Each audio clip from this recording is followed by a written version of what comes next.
In today's video, I'm going to share with you 8 dividend stocks that pay me $660 per month. Now, a year ago, I made this exact same video, but my monthly dividends at the time were around $508 per month. So a lot of changes have happened, and I wanted to share those changes with you today, as well as go over the 8 stocks. The dividend stocks in my portfolio are what I like to call sleep well at night stocks, or SWAN stocks for short.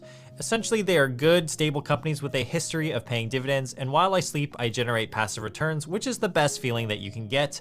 And stock number 1 today is Procter & Gamble, or P&G for short. P&G is one of the biggest American consumer good companies out there, and at the time of this recording, they pay a 2.52% dividend yield.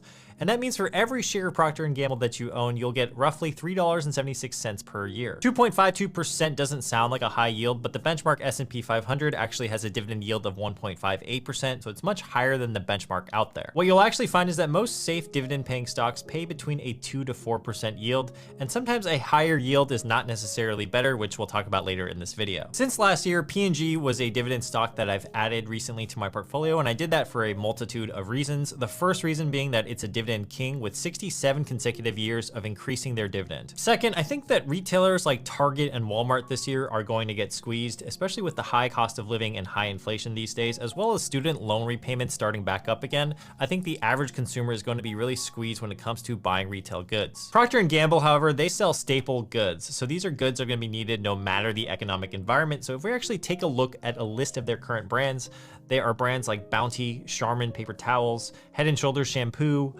Dawn for dish soap, and the list goes on. Lastly, they are diversified globally as well as in terms of their product selection and product mix. So they actually offer 5 different segments of different types of products, including beauty, grooming, healthcare, family and baby care, as well as fabric and home care, which means that investing in P&G is like investing in an index fund just for consumer staple type of goods. Now, Procter & Gamble is a huge brand, yes, but an even bigger brand out there is JP Morgan Chase. This is the second stock on today's list, and basically I've held this stock since last year's video when it was trading for about $110 per share. That means year to date it's up around 30 to 40%, which is absolutely crazy. Now, while we can't count on that appreciation every single year, what we can count on is their dividend, and right now it's paying a 2.89% dividend yield, which gets you about $4.20 per share of every share that you own of JP Morgan Chase. The main reason I like JP Morgan Chase is that they are the largest bank in the United States, as well as they have $495 billion in cash and cash equivalents on their balance sheet, which means that they are going to provide a huge sense of security for any of their shareholders. This year, the higher interest rate environment, it hasn't been that great for many companies, but in terms of JP Morgan Chase, it's actually benefited them a little bit because they can make some money on the interest rates that the Federal Reserve sets. Their net interest income this year has been growing every single quarter, and I don't really see that slowing down anytime soon because the Fed has signaled that they're going to hold rates